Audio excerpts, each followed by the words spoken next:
Domain expansion, Immaculate Crack Rock. Domain expansion, Homeless Fist. Hey disciples, Seth here. Let me tell you about a game that's transfixed and captivated me for the past many days. The Matchless Kung Fu is an immersive sim that shows what life would be like if every man, woman, and child was trained in the martial arts. That is to say, life would not last very long. This game takes place in the genre of wuxia. This is Chinese sword fantasy fiction, but a little more grounded than some I've covered in the past. The game works like this. You play a world simulation where everyone has their own desires and motivation, which you expand by putting down plots of land. These are pre-made areas containing a challenge. If you finish an objective, you can place more land, and you keep going until, inevitably, a Shaolin master breaks your spine. You're not expected to win from the first or second try. The actions you took in a past life will influence the next through karma, and you're not expected to understand any of this. That's why I don't have to explain to you why I began my journey drop-kicking roosters and fighting with a family dog. Nor do I have to explain to you this incredibly elaborate system of rock, paper, scissors that is combat, because the tutorial went over my head, but I've retained the knowledge non-verbally. And finally, despite being, at the time of this review, a complete demigod with perfectly harmonized meridians, I can confidently tell you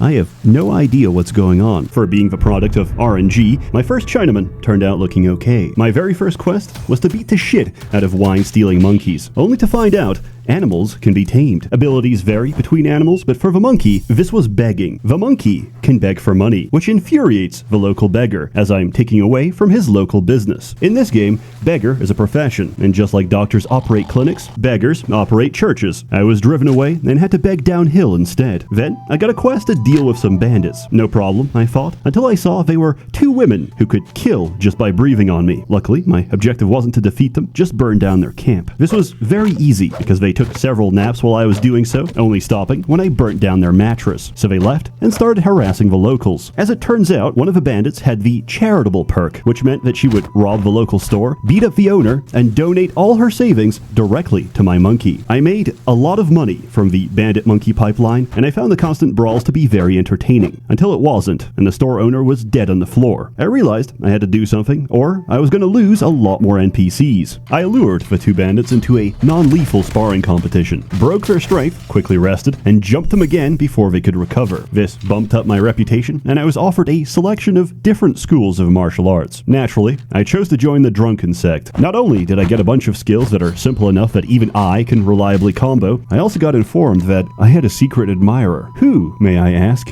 Well, the person telling me. And just like that, I had a significant other. She sleeps on the floor. Sorry, honey, the bed is reserved for me and the monkey. As we lay together and pick lice out of each other's hair, our bond strengthens. Following cultivation tropes, you can attend auctions to bid on rare and expensive items. Every time someone makes a bid for an item or increases their bid, the other guests become more jealous. If you let this play out in the background in its entirety, everyone who went to the auction is now seething with hatred and will try to kill every other attendee. In this game, you don't get stronger from fighting. You get stronger by connecting shapes in the right order to activate inner kung fu. In my case, however, I got alcohol immunity. I didn't understand the value of this until I sat down for a drink and saw a small option to make a toast. I could forcibly drink someone under the table, and when they're passed out, I could kidnap their body and rob them blind, which is exactly what I did for the next hour, until everyone was running around in sub-zero temperatures in boxer shorts. Putting down enough normal plots lets you place special plots, such as towns. Soon as I entered, two men started bickering because one had slept with the other's wife. I intervened against infidelity, but a little too strongly, because he was now dead. I sat down at the bar to continue my drunken robbery when the same woman who committed adultery tried to seduce me. Honoring my beloved, I rejected her advances. So she threatened to kill me if I said no. And she did, because she's got 12k vigor. So I reloaded and tried to beg for forgiveness. Instead, she let me off lightly by breaking my legs. The irony of the situation is that she owned the town clinic and would help treat my crippling disability the next day. I lived a good life. I trained hard. And despite that, I am surrounded by sociopaths that could kill me on a whim. I hate this place. I'm gonna go parkour across water. Going far north in the map is how you get captured and imprisoned. This is not a bad thing. This is how you unlock your second and third character slots. As said before, you're not meant to win on the first try. Or rather, you're not the main character. The protagonist of this story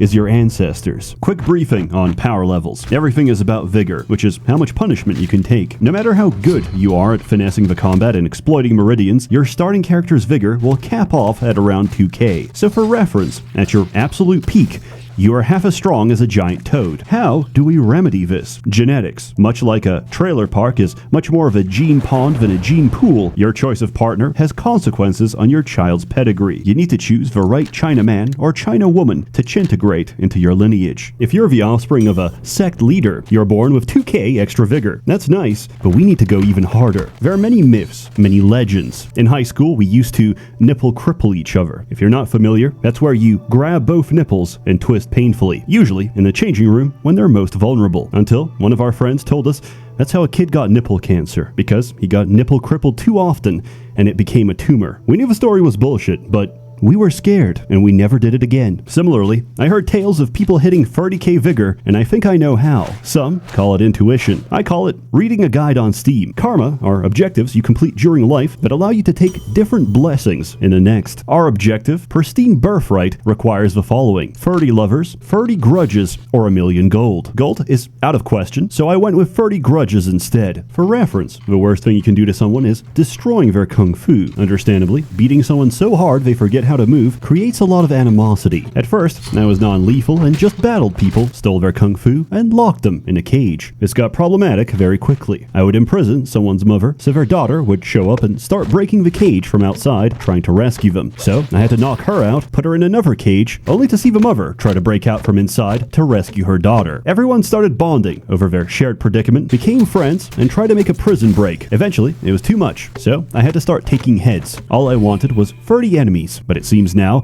I'm going to need 30 body bags. This was a problem because I couldn't keep track of the people I killed and their relations to one another. I accidentally killed off someone's parent, only to find out their daughter had 12k vigor and was chasing me across the land. I died several times and had to reload. The only way I was going to survive was by friendship, and paying the master of my sect 1,000 gold to beat the shit out of her. As I took her head, I realized, why do I even need this karma quest when I have a small army that can finish the entire game? There are no words to describe the experience of combat when your fights are stacked 20 against 1, except incredibly fair. I thought I was invincible, but I flew too close to the sun. You see, slowly, over time, my army kept taking internal injuries, but their AI wouldn't let them go to a clinic for treatment, and I didn't pay attention. Suddenly, some of them died, which caused their friends to blame me for their death, which forced me to fight them. But then, they died, and my other companions attacked me. My failure cascade was out of control, and I died at the hands of my own men. I thought I was girl boss of this empire, but in truth,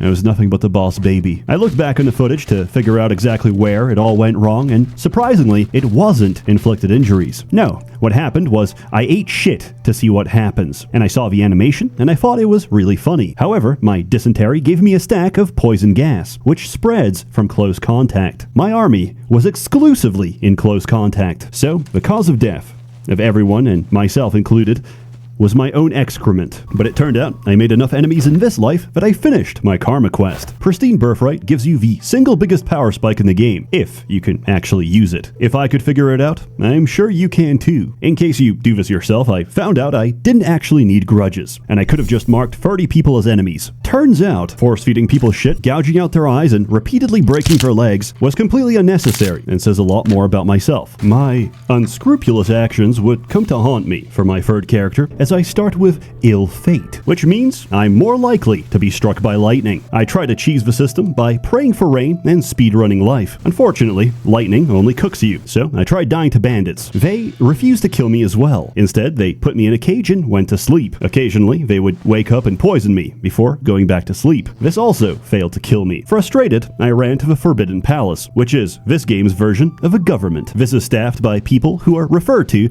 as an incomplete person, who are missing their precious treasure. This is a very Chinese way of saying they lost their penis. I could go on to explain how dynasties thought this would prevent nobles and public officials from seizing power because they couldn't produce children.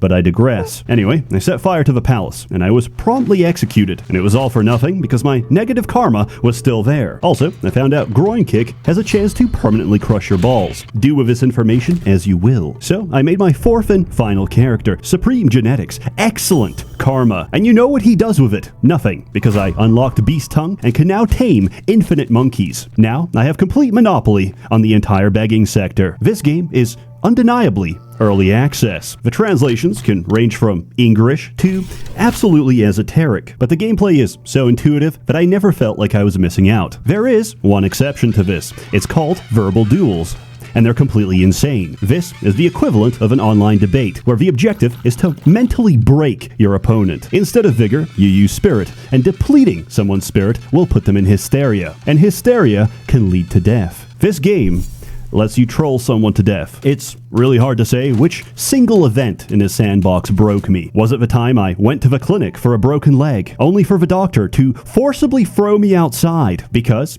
it was 1 minute past his bedtime? Or was it my wife screaming at me for having an affair, as I have no option to explain to her that I have no relation to this giant black serpent, and it only holds feelings of intimacy for me because I implanted it with a love parasite? Since writing these lines, my world got flooded. I tried to swim north and got eaten by a great white shark. This came out of nowhere, so it scared the shit out of me. This was the worst jump scare I've ever had. I got crinkles in my diaper and was very afraid. So I'm giving this game a 0 out of 10. In all seriousness, if you're willing to put up with a lot of bad translation and want a sandbox where you can live out your power fantasy of killing everyone with your bare hands, then I thoroughly recommend it. For the price they're asking, I definitely got my money's worth. It's pleasant, it's charming, and there's a lot to explore that I haven't had the time to cover. As always, more content to come, so stay tuned. This video didn't take that long. Many of my videos take very long, and even longer as time went by. Decision paralysis corrodes every content creator. However, my autism has been cured. Thank you, Lexapro, and most of all, thank you, Allah, for your glorious blessings each day. I have a couple ads this year. I got bills to pay, but I hope to make up for it with a garbage quality you know and expect. A warm thanks to the many members of a Merchants Guild generously funding and bankrolling these videos. You're all